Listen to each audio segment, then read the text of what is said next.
नमस्कार दोस्तों। आज से करीब 4500 साल पहले इजिप्ट में एक ऐसा अजूबा बनाया गया जो आज के दिन तक लोगों को चौंका कर रख देता है, the great pyramid of Giza. 147 metre की हाइट पर बना इंसानों के द्वारा ये बनाई गई सबसे ऊंची चीज थी करीब 4000 सालों तक। इतने भारी भरकम पत्थर इस पिरामिड को बनाने के लिए इस्तेमाल किए गए थे कि इस पूरे पिरामिड का वजन 6 मिलियन टन बताया जाता है। इसे आप कंपेयर करके देखो आज की सबसे ऊंची इमारत बुर्ज खलीफा से, जिसका वजन सिर्फ 5 लाख टन है। सबसे बड़ी हैरान कर देने वाली चीज दोस्तों यहाँ पर यह है कि आखिरकार इसे बनाया कैसे गया, क्योंकि उस जमाने में ना लोगों के पास क्रेन्स थी, ना बुलडोजर्स थे और ना ही कोई ऐसी बड़ी टेक्नोलॉजी थी। यहाँ तक इन लोगों के पास पहिए भी नहीं थे, फिर भी इन्होंने एक ऐसा मॉन्यूमेंट बनाया जो आज के दिन तक खड़ा है। सोच कर देखिए दोस्तों, कोई बिल्डिंग 4500 साल तक बनी रही इतनी गर्मी में, तूफान आए, बारिश आए, भूकंप आए, दुनिया में कोई भी इतनी पुरानी चीज नहीं है जो आज तक सरवाइव कर पाई हो। तो आखिर ये हुआ कैसे? आइए दोस्तों समझते हैं इन पिरामिड्स का रहस्य आज की इस वीडियो में। The Great Pyramid is arguably the most enigmatic structure on the face of the earth. Built around 2500 BC, it is the tallest structure on Earth for more than 3,500 years. Built as gargantuan tombs of shining white limestone, the pyramids were designed to hide dark secrets of the dead. दोस्तों इतिहास में हम जितना पीछे चले जाते हैं उतना ही मुश्किल होता है एग्जैक्टली पता लगाना कि आखिर क्या हुआ, कैसे हुआ, क्यों हुआ और कब हुआ।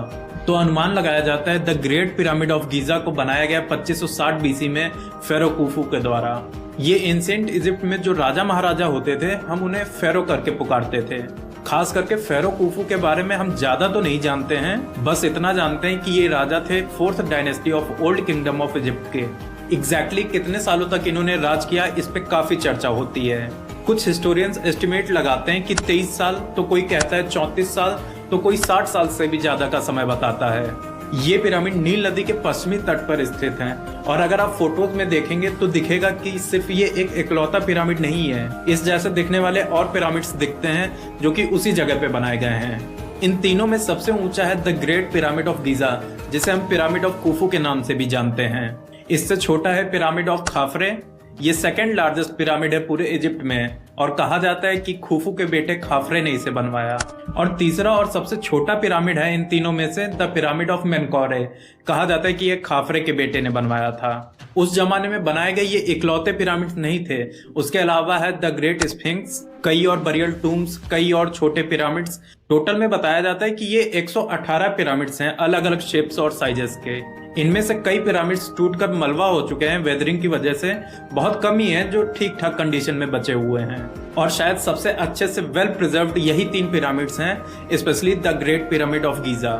क्या कारण था इन्हें बनाने के पीछे? वही कारण जो कई और एंशिएंट मोन्यूमेंट्स को बनाने के पीछे कारण था। इन्हें एक मकबरे के तौर पर बनाया गया था, ये एक टूम्ब है। इनके फेरोज को यहाँ पर दफनाया गया है इन पिरामिड्स के अंदर। बात क्या है दोस्तों, एंशिएंट इजिप्शियन आफ्टर लाइफ में विश्वास रखते थे। उन्हें लगता था कि मौत के बाद जिंदगी खत्म नहीं होती है, बल्कि मौत के बाद हमारी आत्मा अंडरवर्ल्ड में जाती है, जहां भगवान हमारी आत्मा को जज करते हैं। जिन लोगों ने अच्छा किया है वो हमेशा के लिए जिंदा रहते हैं इस आफ्टर लाइफ में। और इस आफ्टर लाइफ के लिए प्रिपेयर करने के लिए जब इनके राजा या इनके फेरोज जब जिंदा थे तब वो अपने लिए टूम्स बनवाते थे, अपने लिए बहुत सा खाना, खजाना, ज्वेलरी, फर्नीचर और कपड़े रखते थे इन पिरामिड्स के अंदर कि आफ्टर लाइफ में काम आएंगी। तो इनके मरने के बाद इनकी बॉडीज को ममीफाई किया जाता था और फिर वुडन या फिर स्टोन के कॉफिन्स में रख दिया जाता था। अब आप पूछोगे कि हमें कैसे पता चला कि इन पिरामिड्स का इसीलिए यूज किया जाता था? 2 बड़े कारण हैं दोस्तों। पहला तो ये कि इस जैसे ही पुराने पिरामिड्स के अंदर हमें लेख लिखे हुए मिले हैं। इस जैसे ही ताबूत पर ऐसे ही पिरामिड्स के अंदर हमें टेक्स्ट लिखे हुए मिले हैं जहां पर बता रखा है कि ये लोग क्या करते थे। और दूसरा कारण ये है कि जितने भी हमने ऐसे हिस्टोरिकल पिरामिड्स पाए हैं सूडान और इजिप्ट के देशों में, उन्हें टूम्स की तरह ही इस्तेमाल किया जाता था। लेकिन चूंकि ग्रेट पिरामिड ऑफ गीजा के अंदर इस चीज की कोई ठोस जानकारी नहीं मिली है, तो इसलिए लोग अपनी अल्टरनेटिव थ्योरीज बनाते हैं। इस ग्रेट पिरामिड के अंदर जब आर्कियोलॉजिस्ट गए तो उन्हें सिर्फ 3 एंशिएंट ऑब्जेक्ट मिले और एक खाली ताबूत मिला। ये ताबूत माना जाता है कि खुफू का था और इसके आसपास जो भी ज्वेलरीज और फर्नीचर मौजूद होना चाहिए था, एज्यूम किया जाता है कि इतने सालों में उसे कोई लूट कर लेकर चला गया। तो जो लोग इससे डिसएग्री करते हैं उनकी अल्टरनेटिव थ्योरीज बड़ी ही अजीबोगरीब हैं। एक बड़ी ही पॉपुलर थ्योरी जो सुनने में आती है वो ये है कि इस ग्रेट पिरामिड को पावर प्लांट की तरह इस्तेमाल किया जाता था। जो लोग इसमें मानते हैं वो लोग कहते हैं कि एंशिएंट इजिप्शियन बड़े ही टेक्नोलॉजिकली एडवांस लोग थे, वो ऑलरेडी बिजली बनाने के बारे में सीख चुके थे। इस थ्योरी के एविडेंस के तौर पर बताया जाता है कि पुराने जमाने के कुछ आर्टवर्क्स इनको देखने को मिले हैं। इनके पुराने टेम्पल्स पे कुछ इस तरह के आर्टवर्क्स पाए गए हैं जिसे कुछ लोग देखकर कंक्लूड करते हैं कि इन्होंने यहाँ पर लाइट बल्ब बना रखे हैं। तो इन लोगों ने लाइट बल्ब पहले ही इन्वेंट कर रखा था, फिर उसके बाद पता नहीं क्या हुआ। मैंने बार बार बताया कि ऐसी कॉन्स्पिरेसी थ्योरी तब बनाई जाती हैं जब हम लोगों के पास कोई सॉलिड सबूत नहीं होता है किसी चीज को लेकर। लेकिन ये कॉन्स्पिरेसी थ्योरी अक्सर इतनी अजीबोगरीब होती हैं कि इनका कोई लॉजिकल सेंस नहीं होता है। अगर लाइट बल्ब सही में एग्जिस्ट करता था एंशिएंट इजिप्शियन के जमाने में तो आज तक उसका कोई एविडेंस क्यों नहीं मिला। एक्चुअली में ये आर्टवर्क दोस्तों एक इजिप्शियन मिथोलॉजी की स्टोरी को दिखाता है। ऐसे ही दूसरी पॉपुलर थ्योरी बताई जाती है कि ये पिरामिड अनाज स्टोर करने के लिए एक ग्रैनरी था, एक बड़ा सा भंडार था। इस थ्योरी को प्रपोज किया था अमेरिकन पॉलिटिशियन बेन कार्सन ने साल 1998 में। उनके अकॉर्डिंग ये उनकी पर्सनल थ्योरी है कि इन पिरामिड्स को जीसस क्राइस्ट के फादर ने बनाया था। My own personal theory is that Joseph built the pyramids in order to store grain. Now all the archaeologists think they were made for the pharaoh's grave. अब यहाँ पर देख सकते हो दोस्तों, दूसरा बड़ा कारण इन कॉन्स्पिरेसी थ्योरीज के बनाने के पीछे है पॉलिटिशियंस के द्वारा रिलीजियस अपीजमेंट। सो एनीवेज ये चीज काफी क्लियर है आज के दिन। हिस्टोरियंस सहमत करते हैं इस बात पर कि इस the great pyramid of Giza को एक मकबरे के तौर पर बनाया गया था। उस समय पर लोगों का मानना था कि जितना आलीशान मकबरा होगा, जितना ज्यादा हम खाना खजाना खाने के लिए चीजें रखेंगे, उतनी अच्छी बीतेगी हमारे राजा की आफ्टर लाइफ। लेकिन अब आते हैं सबसे बड़े सवाल पर, आखिर इन पिरामिड्स को बनाया कैसे गया। सही मायनों में देखा जाए दोस्तों तो यही एक्चुअली में सबसे मिस्टीरियस चीज है इन पिरामिड्स के बारे में। उस जमाने में कैसे लोगों ने 147 मीटर ऊंची इमारत खड़ी कर दी जिन्हें इतने बड़े बड़े पत्थरों से बनाया गया है। इन पत्थरों का अपने आप में वजन 2.5 टन से लेके 80 टन तक है। हर पत्थर को इतने बारीक तरीके से इतना इवनली काटा गया है जब उनके पास कोई टूल तक मौजूद नहीं था उन्हें काटने के लिए। फिर इन पत्थरों को एक के ऊपर एक कैसे रखा गया होगा जब ये लोग पहिए तक का इस्तेमाल नहीं करते थे। और ये सब इन्होंने कर दिखाया 20 सालों के अंदर अंदर। 20 साल ही दोस्तों टाइम स्पैम बताया जाता है कि जितना टाइम इस the great pyramid of Giza को बनाने में लगा। तो कई थ्योरीज बताई जाती हैं इन पिरामिड्स को लेकर, और इस बार मैं कॉन्स्पिरेसी थ्योरीज की बात नहीं करूंगा जो बहुत ही अजीबोगरीब होती हैं। लेकिन इन थ्योरीज की बात करने से पहले एक बड़े मिसकंसेप्शन को देखते हैं जो लोगों के दिमाग में होता है इन पिरामिड्स को लेकर। फिल्मों में अक्सर दिखाया जाता है कि इन पिरामिड्स को बनाने के लिए स्लेव लेबर्स का इस्तेमाल किया गया था। बड़े ही गरीब सर्वेंट्स इसको बनाने के लिए दिन रात काम करते थे और उनके जो बॉस थे उन्हें रस्सियों से मारते थे, उनकी हंटर से पिटाई करते थे। आपने ये जरूर किसी ना किसी मूवी में देखा होगा, नहीं तो आपने ये बाहुबली में तो देखा ही होगा। काफी समय तक लोगों को लगता था कि ऐसे ही स्लेव्स ने इन पिरामिड्स को बनाया है। 5th सेंचुरी बीसी में रहने वाले एक ग्रीक हिस्टोरियन थे हेरोडोटस, जिन्होंने अपनी एक थ्योरी में बताया था कि इन पिरामिड्स को बनाने के लिए स्लेव लेबर्स का इस्तेमाल किया गया था। लेकिन आज के दिन दोस्तों हम जानते हैं कि ऐसा बिल्कुल भी नहीं था। जो लोग इस पिरामिड को बनाने के लिए काम कर रहे थे वो हाईली स्किल्ड लेबर्स थे। उनको भूखा रख के मारा पीटा नहीं जाता था, बल्कि उनको अच्छे से खाना खिलाया जाता था। इनफैक्ट इतने अच्छे से इन लोगों को खिलाया पिलाया जाता था कि उस समय पे जो एक एवरेज इजिप्शियन सिटीजन था उनसे भी हट्टे कट्टे ये लोग होते थे, उनसे भी ज्यादा वेल फेड लोग थे ये लेबर्स। ये लोग शहरों में रहते थे कंस्ट्रक्शन साइट के पास। इसके अलावा अलग अलग सीजन्स में इन्हें अलग अलग कम्युनिटी के मेंबर्स से सपोर्ट भी मिलता था, जैसे कि फार्मर्स। अगर किसान लोग खेती नहीं कर रहे होते थे तो वो अपने फ्री टाइम में आकर कंस्ट्रक्शन में हेल्प कर देते थे। एक तरीके से पूरे किंगडम में रहने वाले लोग काफी यूनाइटेड थे इस नेशनल प्रोजेक्ट को सक्सेसफुल बनाने के लिए। वो अपने राजा पर बहुत विश्वास करते थे। टोटल में देखा जाए तो करीब 20 से 30 हजार वर्कर्स लगे इसके कंस्ट्रक्शन में, जिन्होंने दिन में 10-10 घंटे काम किया the great pyramid of Giza को बनाने के लिए। कंस्ट्रक्शन मटेरियल की बात करें तो लगभग 5 million ton limestone, 8,000 ton granite और लगभग 5 लाख टन मोर्टार का इस्तेमाल किया गया। ज्यादातर ये पत्थर आए थे आसपास के एरिया से ही। ज्यादा से ज्यादा ये सदर्न इजिप्ट से आए थे, जो कि कंस्ट्रक्शन साइट से 800 किलोमीटर दूर था। अब सवाल यहाँ पर यह है कि इन पत्थरों को काटा कैसे जाता था। तो दोस्तों कॉपर उस समय में सबसे ज्यादा इस्तेमाल किया जाने वाला मेटल था, तो जो भी टूल्स बनते थे वो कॉपर से ही बनाए जाते थे। जो ज्यादा हार्ड पत्थर होते थे जैसे ग्रेनाइट, उन्हें तोड़ने के लिए ये लोग डोलेराइट का इस्तेमाल करते थे। कई तरीके इनके काफी यूनिक होते थे, जैसे ये पत्थरों में क्रैक्स और होल्स को ढूंढते थे और हथौड़े से उसके अंदर लकड़ी के बने हुए वेजेस डाल देते थे जो कि पानी में सोक किए हुए होते थे। जैसे वो पत्थर पानी को एब्जॉर्ब करता, ये वेजेस और फूल जाते थे और पत्थर टूट जाता था। इन सबसे बड़े सवाल पर आए तो इन पत्थरों को मूव कैसे किया जाता था, इनको कंस्ट्रक्शन साइट तक कैसे लाया जाता था। उस समय बोगी में पहियों का इस्तेमाल नहीं किया जाता था, तो गाड़ी जैसी कोई मशीन नहीं थी कि नीचे पहिए लगाए, उस पर पत्थर रखे और धक्का लगाकर लेके चले गए। सबसे क्रेडिबल थ्योरी यहाँ पर यह है कि ये एक राफ्ट सी बनाते थे जो कि नदी में तैरती थी और उस पे पत्थर रख के ये लोग इतनी दूर से ले आते थे। तो जब पत्थर पिरामिड के पास आ जाते थे तो एक के ऊपर एक पत्थर रखने के लिए ये लोग स्लेजेस का यूज करते थे गीली मिट्टी में। एक बड़ी इंटरेस्टिंग थ्योरी है जो अभी बहुत ही रिसेंटली पता चली है। 2014 में एक स्टडी कराई गई थी और इस थ्योरी का बेसिस है एक्चुअली में एक पेंटिंग जो कि जेहूती हो टेप के टूम पर पाई गई थी। ये टूम काफी बाद का है, 1900 BC का है, लेकिन इस पेंटिंग में आप देख सकते हो कि कैसे 170 लोग एक स्टैच्यू को एक स्लेज पर खिसका कर ले जा रहे हैं और रस्सियों का इस्तेमाल कर रहे हैं इतनी भारी चीज को खींचने के लिए।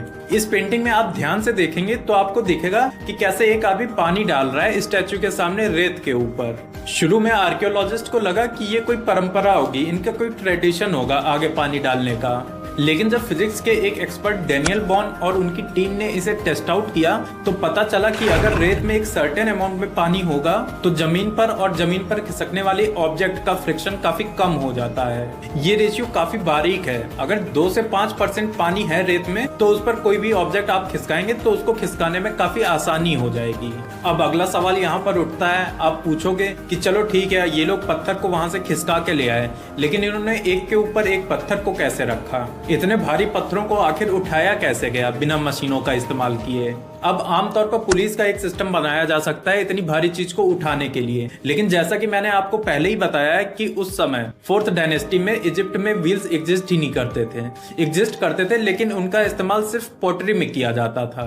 तो इसका जवाब है दोस्तों यहाँ पर कि एक रैंप का बड़ा ही अनोखा सिस्टम बनाया गया। साल 2015 में इंग्लिश और फ्रेंच आर्कियोलॉजिस्ट की एक टीम ने 4500 साल पुराना रैंप ढूंढ निकाला एक खदान से। तो स्कॉलर्स ने कहा कि उस समय पे एक रैंप बनाया गया होगा जो कि स्ट्रेट स्लोप था ग्राउंड से लेकर टॉप तक। इस स्लोप के ऊपर धक्का मारने के लिए उन्होंने एक सिस्टम का इस्तेमाल किया जहां पर उन्होंने लकड़ी के डंडे गाड़ दिए उसके आसपास। फिर उन्होंने रस्सियों का इस्तेमाल किया उस डंडे के अराउंड पत्थर को ऊपर खींचने के लिए, जैसा कि आप लोग आर्ट वर्क में देख सकते हैं। इसे सजेस्ट किया गया था फिजिक्स एक्सपर्ट जोसेफ वेस्ट के द्वारा साल 2014 में। इस थ्योरी के अकॉर्डिंग पिरामिड का हर एक लेवल कंप्लीट करने के बाद इन्होंने नया स्लोप बनाया होगा और ताकि स्लोप का एंगल ज्यादा ना हो, ये स्लोप को पीछे तक ले गए होंगे, यानी स्लोप को ज्यादा पीछे से शुरू करे बनाना ताकि स्लोप में ज्यादा टिल्ट ना आए। इसके अलावा एक दूसरी थ्योरी कहती है कि इन्होंने लीवर्स का इस्तेमाल किया होगा पत्थरों को एक के ऊपर एक रखने के लिए। ड्राइंग्स में देख सकते हैं ये किस तरीके से काम करता है। बेसिकली एक मिडिल पॉइंट ले लिया जिसकी हाइट थोड़ी सी ज्यादा हो, उसके ऊपर एक डंडा लगाया और डंडे की दूसरी तरफ कुछ वजन डाला और फिर उसको घुमा के ऊपर प्लेस कर दिया। स्कॉलर्स का मानना है कि एक ऐसा ही सिस्टम जिसका नाम इन्होंने शाडूफ दिया है वो इजिप्ट में एग्जिस्ट करता था हजारों सालों से। इस सिस्टम का ये लोग इस्तेमाल करते थे पानी निकालने के लिए। नील नदी से अपने खेतों की सिंचाई करने के लिए ये लोग इसी सिस्टम का इस्तेमाल करते थे। ये दोनों थ्योरी सुनने में काफी अच्छी लगती हैं, लेकिन प्रॉब्लम आ जाती है कंस्ट्रक्शन टाइम। हम जानते हैं कि पिरामिड को 20 साल के अंदर ही अंदर बनाया गया था। अब 20,000 लोग अगर इस तरीके से पत्थर ट्रांसपोर्ट करेंगे तो हर 3 मिनट में एक पत्थर प्लेस हो जाना चाहिए, वो भी साल के सारे दिन, जो कि काफी डाउटफुल लगता है कि इतनी स्पीड में काम हुआ होगा। अब एग्जैक्टली यही रीजन है दोस्तों कि ये चीज आज के दिन तक एक बड़ी मिस्ट्री बनी हुई है। अब ये दोनों थ्योरी सुनने में काफी ठीक लगती हैं, लेकिन पूरी तरह से एक्सप्लेन नहीं करती एग्जैक्टली क्या हुआ था। हम यहाँ पर ये जरूर जानते हैं कि पिरामिड की शुरू की जो लेयर्स थी उन्हें बिना किसी मोर्टार यानी बिना किसी गारा के प्लेस किया गया था, लेकिन ऊपर की लेयर्स में मोर्टार जरूर ऐड किया गया था जिससे स्टेबिलिटी आती है स्ट्रक्चर में। और यही कारण है दोस्तों कि इतने सालों में इतने भूकंप आए, लेकिन ये पिरामिड ऑफ गीजा आज के दिन तक खड़ा है। वैसे दोस्तों इस मोर्टार के बारे में भी एक मिस्ट्री है। साइंटिस्ट ये जरूर जानते हैं कि इसके पीछे एग्जैक्टली साइंस क्या है, लेकिन इसे दोबारा से बना नहीं पाए हैं। फाइनली कंस्ट्रक्शन का आखिरी स्टेप, जो पिरामिड की बाहर की लेयर थी, उसे बड़े ही फाइन व्हाइटिश लाइमस्टोन से बनाया गया था, जिसका मतलब यह है कि जब भी यहाँ पर सनलाइट आती होगी तो ये पिरामिड्स बड़ा ही व्हाइट कलर के चमकते होंगे। ये एक ऐसी चीज है जो इतने हजारों सालों बाद टूट गई है। ये बाहर की लेयर वॉर्न ऑफ हो चुकी है खुफू और मेनकारे के पिरामिड से, लेकिन खाफरे के पिरामिड में आप थोड़ा थोड़ा अभी भी देख सकते हैं इस परत को ऊपर ऊपर। अब कंस्ट्रक्शन से बढ़कर इन पिरामिड्स की डिजाइन पर आए तो ये भी बड़ी फैसिनेटिंग चीज है। क्या आप जानते हैं इन पिरामिड्स को ऐसे डिजाइन किया गया है कि इनकी चारों direction east west north south में एग्जैक्टली पॉइंट कर रही हैं। एक छोटा सा एरर भी है यहाँ पर 1/15 ऑफ 1 डिग्री का, जो कि बहुत छोटा एरर होता है। ऑलमोस्ट यही मान लो कि ये पिरामिड चारों डायरेक्शन में एग्जैक्टली पॉइंट कर रहे हैं। कैसे हो सकता है ये? उस वक्त कोई जीपीएस नहीं था, कोई मॉडर्न टेक्नोलॉजी नहीं थी, कोई कंपास भी नहीं था। तो एक बार फिर रिसर्चर्स ने अपनी थ्योरेटिकल एक्सप्लेनेशन देने की कोशिश करी है कि कैसे इजिप्शियंस ने इतना high level of precision achieve किया।